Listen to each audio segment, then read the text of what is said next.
que la intención del proyecto salinista neoliberal que fue impuesto a través de un fraude electoral en 1988 tenía el objetivo principal no la entrega de Pemex, no la entrega de la educación, no la entrega de nuestros energéticos, no la entrega de nuestro territorio, no. Si lo podemos englobar en un término de qué es lo que ellos querían, ha sido el convertir a nuestro país en un país satélite de las potencias. Eso era la intención del régimen salinista neoliberal. Y la manera tan magistral de elaborar, de crear, de justamente delinear de una manera tan precisa y de una manera tan estratégica para poderse mantener en el poder durante casi 4 décadas, ese es la duración de un régimen. En cierta forma es característica o refleja el éxito o el fracaso. O sea, hay regímenes en el mundo que duran muy poco, pero hay otros, como en el caso mexicano, que duraron casi 4 décadas. Podemos decir incluso que creo que de manera formal tal vez duró 36 años, pero de manera informal sí duró más de 40 años. Esta intención de convertirnos en un país satélite.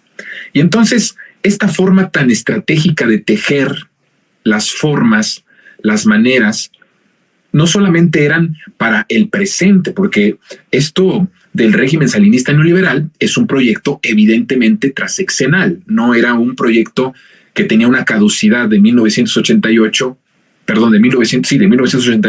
a 1994, cuando termina el gobierno de Carlos Salinas de Gortari. Es un régimen y es un proyecto tan bien estructurado que incluso se adelantaba a los tiempos y podía tener la flexibilidad de poder acoplarse a las necesidades de las oligarquías internacionales en cada momento, en cada época, en cada década, en cada año. ¿Me explico? Lo que en 1988 estaba pasando en el mundo geopolíticamente con los intereses internacionales no era lo mismo que estaba sucediendo ni a la mitad del sexenio de Carlos Salinas de Gortari ni a principios del sexenio de Ernesto Zedillo, mucho menos en el fin del siglo y el fin del milenio. Entonces, era un sistema tan bien estructurado que tenía esa posibilidad de acoplarse sin sufrir en su estructura y en su meta principal, que no se pusiera en riesgo la meta ni el proceso de cómo llegar a esa meta con los cambios sociales, las nuevas tecnologías y los nuevos apetitos de las oligarquías internacionales rapaces. Entonces podía adecuarse muy bien a estos procesos históricos. Y la manera en la que podía acoplarse muy bien era creando al interior del país una oligarquía lo suficientemente poderosa que acaparara todas las áreas de la vida nacional, desde la cultura, el pensamiento, los que eran los analistas, los medios de comunicación, hasta los procesos políticos, industriales, de tal forma que, como acapararon toda esta parte social, política, económica, cultural del pensamiento, pudieran sobrevivir más tiempo para lograr su objetivo y su propósito. Podemos decir que desde el momento en que se crea la oligarquía mexicana, que inicia este régimen asesino, genocida, ladrón, corrupto, salinista, neoliberal, hasta el 2018, no hay una ruptura significativa en todo lo que es y todos los elementos, lo que yo llamo las cabezas del dragón que formaban parte del régimen. No hubo no hubo muchos terremotos o mucha inestabilidad.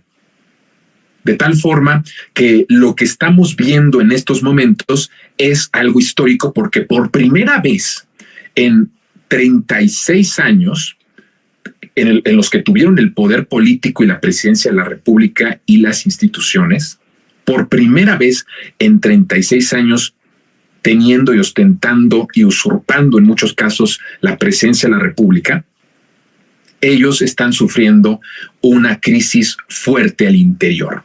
Esto es algo inédito e histórico en nuestro país y es algo de las pocas veces que un régimen tan bien estructurado como fue el mexicano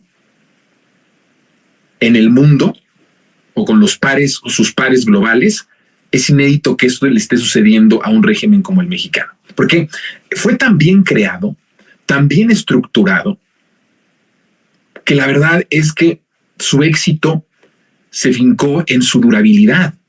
Y es la primera vez que tiene un proceso muy fuerte al interior.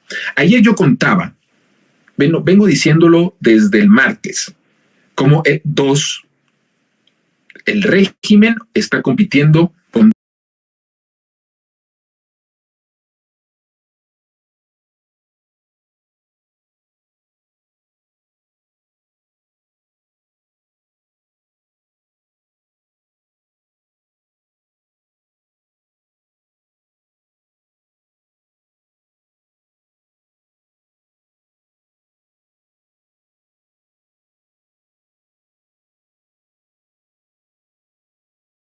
dos campañas que son paralelas, ¿sí?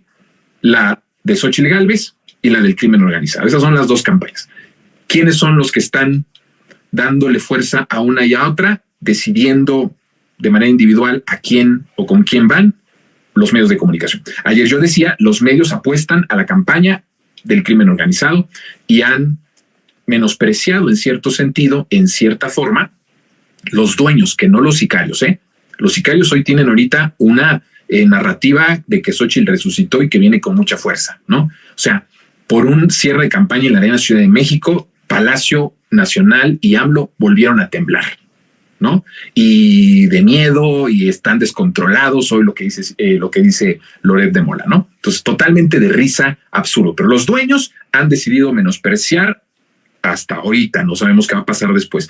Al corte de hoy, jueves 18 de enero, con todo lo que hemos visto y que ayer reseñé y ayer les expliqué, han tratado de menospreciar en cierta medida a Xóchitl Gálvez porque no le ven posibilidad de triunfo y están con la campaña del narco, con la campaña del crimen organizado. Ahora, ¿qué es lo que vengo a decirles hoy? Que hay una crisis. Esto en sí es una crisis porque muy pocas veces durante estos 36 años, estoy hablando de 1988 a 2018, pero un poco antes incluso de 1988, incluso ya con Miguel de la Madrid, había habido una crisis tan fuerte y tan severa que amenazara su propia viabilidad. ¿Me explico? A ver, en 1994, el sistema, que era incipiente, ¿por qué era incipiente? Porque tenía 5 años de haber sido creado, tuvo una de sus crisis más fuertes, que fue los diferentes magnicidios o los diferentes asesinatos, nada más y nada menos que al que iba a ser el presidente de la República, Luis Donaldo Colosio. Esa es una crisis muy fuerte, pero no la podemos identificar como una crisis que amenazara la estructura del régimen desde afuera, desde la lucha social, desde la lucha de clases, no, desde la lucha por la transformación. No la podemos situar en ese apartado. Es una crisis al interior del propio sistema creado por ellos mismos. ¿Sí? Entonces, esa es una gran crisis, pero no viene por lo que como sociedad o como pueblo estuviéramos haciendo para causarles esa crisis. ¿Me explico? Lo que estamos viendo ahora es cómo esa crisis tan fuerte que sí están teniendo al interior del régimen, que es la primera vez en más de 36 años que tienen una crisis que por primera vez los amenace verdaderamente, que los ponga en una amenaza real de peligro de su propia estructuración, que ahora sí está provocada por la sociedad, por el pueblo, por un proceso de transformación que inicia en 2018. A ver, vamos aterrizando. Tenemos una división y una crisis como nunca la habíamos visto, que sabe, y es un orgullo decirlo, provocada, ¿sabe por quién? Por usted y por mí, por el pueblo.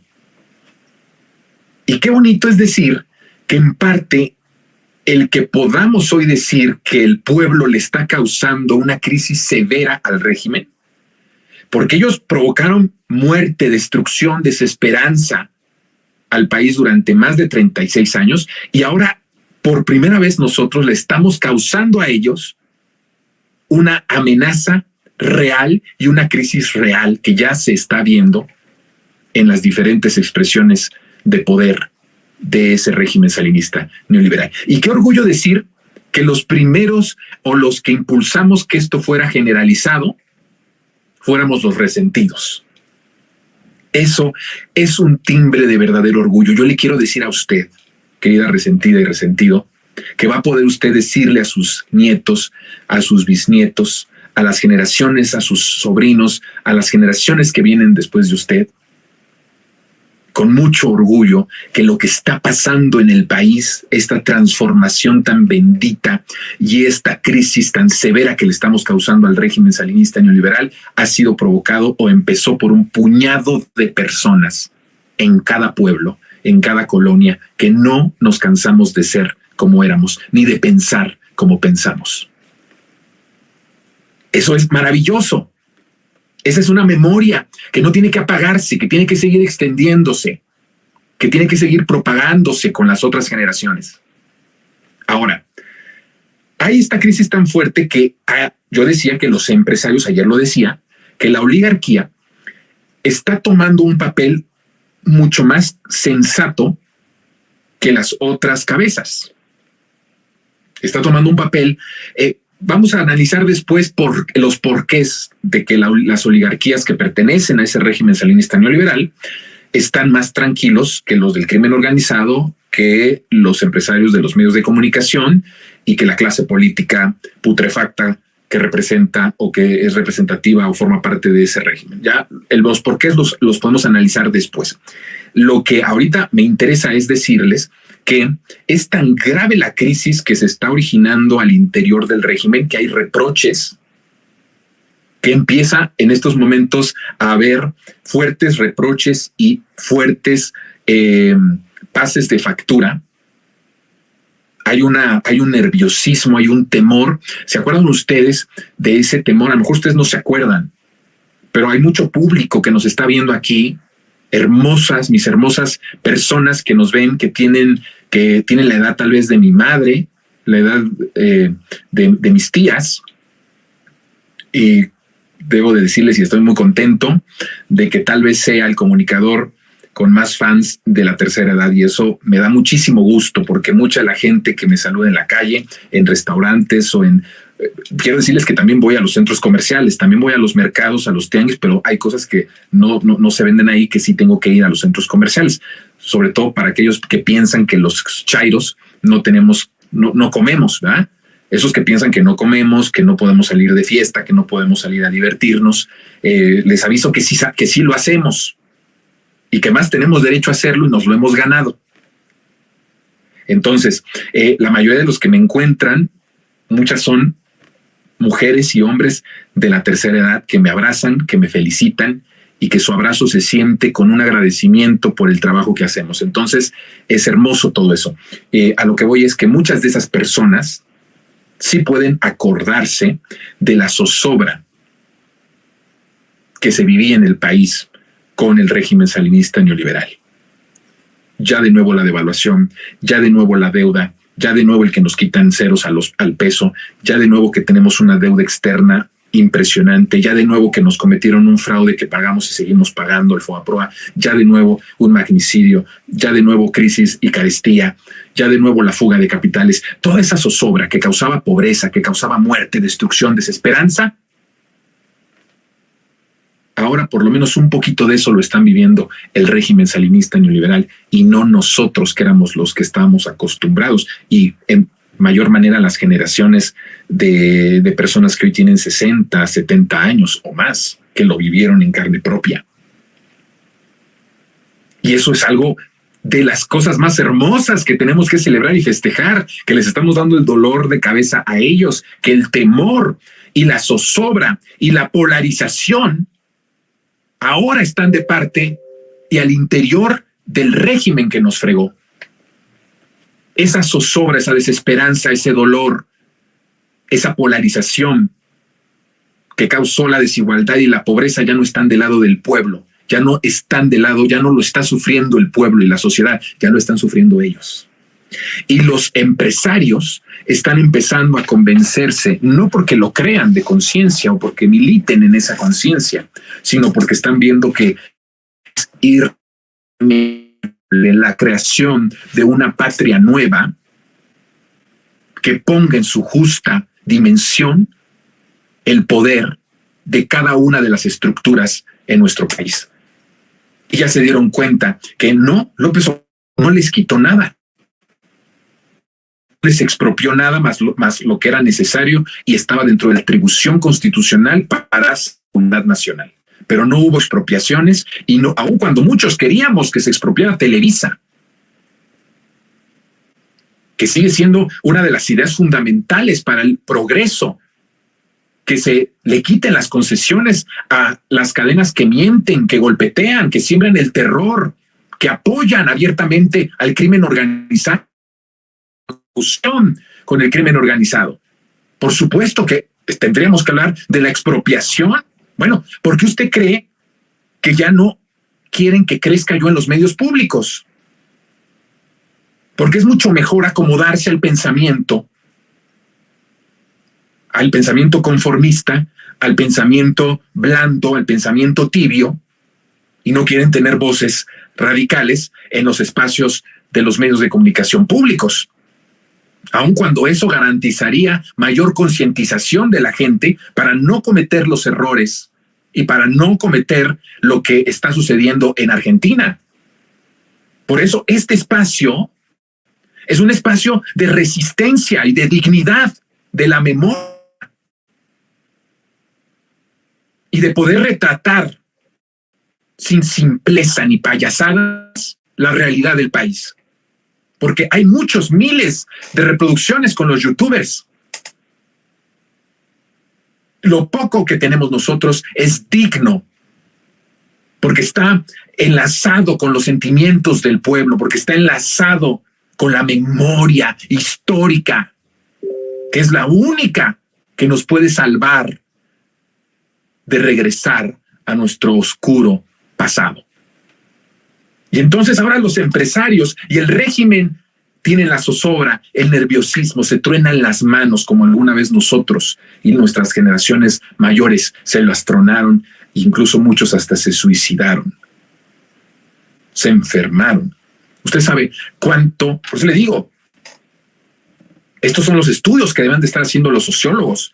Cuánta enfermedad del corazón, de la diabetes y de distintas enfermedades fueron provocadas por, no es broma, ¿cuántas fueron provocadas por la zozobra, el miedo de nuestros padres y nuestros abuelos cuando vivieron el régimen salinista neoliberal y perdieron sus casas, sus carros, sus propiedades, sus ahorros? ¿Cuántas enfermedades vinieron a México y tuvieron nuestros abuelos y nuestros padres por culpa del sistema económico opresor? De eso no se habla, de eso no se dice, porque eso no tiene un clic, eso no tiene rating, eso no causa una reproducción, eso no monetiza. Por eso yo le agradezco a Vicente Serrano el que tuviera la fortaleza y la valentía de adoptar espacios como este espacio que es de ustedes. Porque puede monetizar con muchas otras más personas, pero apostó por tener un espacio que, aunque no monetice mucho, puede aportar un poco a la memoria histórica. Por eso me siento muy orgulloso de Resentidos y de ustedes. Por eso nos tenemos tanto cariño. Por eso usted me manda mensajes en mis redes sociales y yo le contesto y somos como una familia. Por lo mismo. Y los empresarios ahora están en esta división. Me da mucho sentimiento esto porque es ver el renacimiento de mi país, el país que tanto amo, del país que amaron mis abuelas, del país que amaron mis abuelos y que ninguno de ellos pudo ver lo que mis ojos y sus ojos están viendo. Y ahora los empresarios tienen esta disyuntiva de entrarle o no entrarle. Ya se dieron cuenta que hay una creación de una patria nueva. Tal vez algunos, fíjese lo que le voy a decir, tal vez algunos de estos oligarcas, un poco más pensantes, un poco más inteligentes que los más voraces, que los más estúpidos como Salinas Pliego, porque ese es un monstruo, Es todo lo que no quiere ser un ser humano, todo lo que usted no quiere ser, todo lo que usted no quiere que sean sus hijos, es Salinas Pliego. Esa es la hipocresía de la derecha. Y entonces hay algunos oligarcas con más avispados que ya están pensando, ya no vamos a poder parar el nacimiento de una patria nueva. Hay muchos que ya están diciendo, es irremediable. Qué bonito, ¿verdad? Y eso es lo que trae, lo que ahora viene diciendo. Vean ustedes, algo maravilloso. Me están diciendo que tenemos problemas con el audio, no, con la imagen. Qué lástima, porque en verdad es un monólogo. Este monólogo tiene un sentido muy importante. Tiene un mensaje muy importante. Pero bueno, vamos a continuar. Y dentro de las cosas por las que hablo es lo que hoy se anuncia desde la mañanera, bendita mañanera, ¿verdad?